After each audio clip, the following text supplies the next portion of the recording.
Maharashtra today 24 news, सत्य परिस्थितीचा सविस्तर आढावा।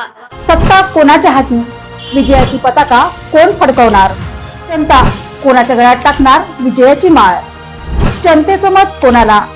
संपूर्ण महाराष्ट्रातील महानगरपालिकेतील संपूर्ण आढावा आपणासमोर पहा फक्त महाराष्ट्र टुडे मराठीवर।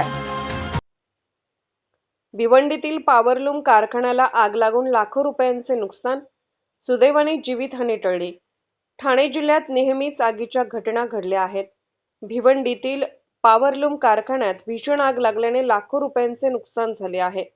भिवंडी शहरातील खोणी गावातील सरदार पटेल कंपाऊंडमध्ये असलेल्या हनी स्टेट यांच्या मालकीच्या 3 पॉवरलूम कारखान्यांना आज पहाटे 5:15 वाजता भीषण आग लागली। आग इतक्या वेगाने पसरली की कारखान्यांमधील पॉवरलूम मशीन, कापड, सूत आणि इतर कच्चा माल जळून खाक झाला। प्राथमिक माहितीनुसार लाखोंचे नुकसान झाल्याचा अंदाज आहे। मिळालेल्या माहितीनुसार या कारखान्यांमध्ये सूत प्रक्रिया आणि पॉवरलूमवर कापड तयार करण्यासाठी 4 मजली धागा गरम करण्याची सुविधा समाविष्ट होती।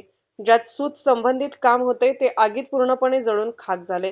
घटनेची माहिती मिळताच भिवंडी निजामपूर महानगरपालिकेच्या 2 अग्निशमन दलाच्या गाड्या घटनास्थळी पोहोचल्या आणि आग आटोक्यात आणण्याचे प्रयत्न सुरू केले। बऱ्याच प्रयत्नानंतर आग पसरण्यापासून रोखण्यात आली। या घटनेत कोणतीही जीवितहानी झाली नाही, ही दिलासादायक बाब आहे। आगीचे कारण सध्या अज्ञात आहे। संबंधित विभागाकडून तपास सुरू आहे। महाराष्ट्र टुडे मराठीसाठी ब्युरो रिपोर्ट, भिवंडी, पुणे।